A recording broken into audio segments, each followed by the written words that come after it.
Amerika Serikat dan Iran akhirnya memilih jalur diplomasi usai saling melempar ancaman serangan militer. Perundingan di Oman tampak berjalan mulus dan akan berlanjut putaran berikutnya dengan syarat tetap membahas nuklir dan tidak menyentuh pembahasan program rudal Iran.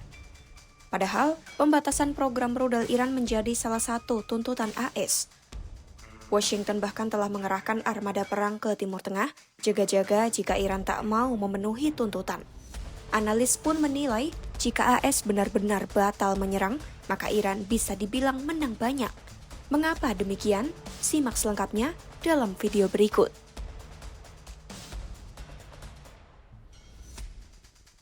Peneliti senior di The Washington Institute, Patrick Clouston, melalui artikelnya yang dimuat di laman The Washington Institute, menganalisis bagaimana jika AS tidak menyerang Iran. Menurut Clouston, jika AS batal menyerang setelah melontarkan ancaman, Iran berpotensi meraih kemenangan strategis.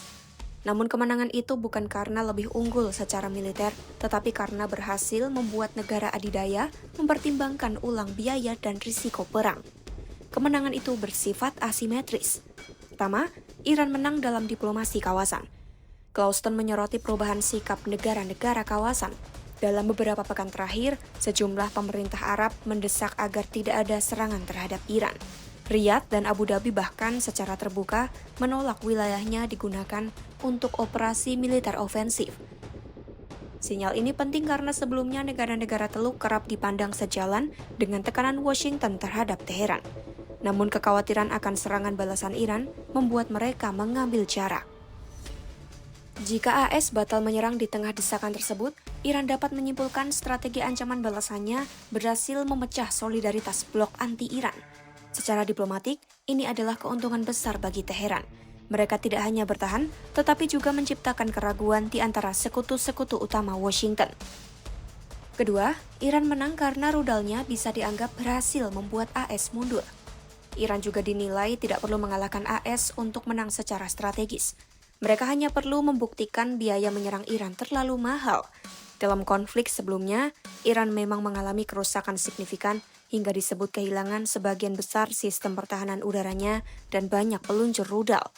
Namun rezim masih mempertahankan sekitar setengah stok rudal balistik jarak menengah yang mampu menjangkau Israel serta rudal jarak pendek yang dapat mengancam instalasi AS di kawasan.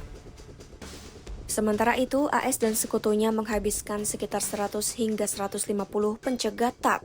Angka tersebut merupakan jumlah signifikan dari total stok global yang terbatas dan produksi tahunan yang lambat. Pentagon sendiri telah memperingatkan stok Patriot AS berada di bawah kebutuhan menghadapi ancaman global.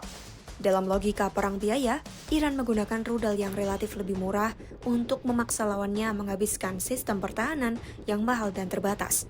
Jika pada akhirnya AS memilih tidak menyerang, Teheran bisa menilai strategi penangkalnya terbukti efektif. Ketiga, Iran menang karena rezimnya semakin kuat di dalam negeri. Analis Clouston juga menyoroti dampak domestik.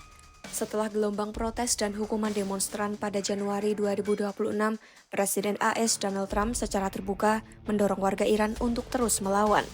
Ia juga memperingatkan hari perhitungan akan datang. Pernyataan itu memunculkan ekspektasi di kalangan oposisi bahwa tindakan AS mungkin terjadi. Jika Washington tidak bertindak, banyak warga Iran yang membenci rezim berpotensi merasa kecewa, bahkan merasa ditinggalkan, seperti pengalaman 2009 ketika protes besar tidak mendapat dukungan kuat dari AS. Sebaliknya, rezim dapat memanfaatkan situasi ini untuk membangun narasi bahwa AS akhirnya mundur karena takut pada kekuasaan rezim Iran. Narasi ini dinilai bisa memperkuat legitimasi rezim dan meredam tekanan internal. Keempat, Iran menang karena unggul dalam persepsi kekuatan. Di Timur Tengah, persepsi kekuatan seringkali sama pentingnya dengan kekuatan nyata. Meski Washington mungkin menilai perang sebelumnya sebagai pukulan berat bagi Iran, pesan dari Israel dan negara-negara kawasan menunjukkan mereka tetap menghormati atau setidaknya mewaspadai kemampuan balasan Iran. Kekhawatiran nyata tentang apa yang dapat dilakukan Iran dalam putaran konflik berikutnya menjadi faktor penahan.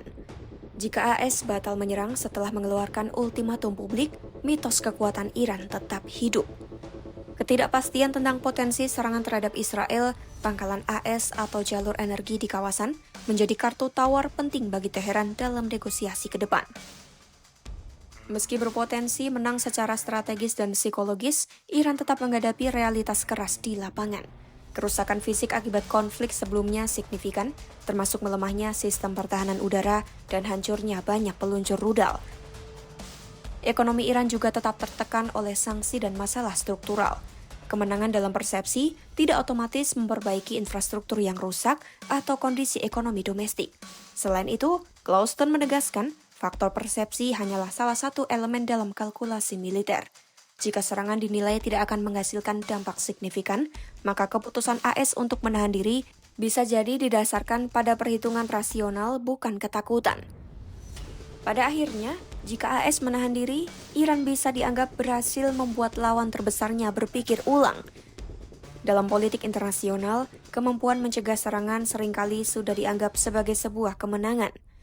Meski bukan kemenangan militer, hasil ini tetap memberi Iran keuntungan strategis dan psikologis.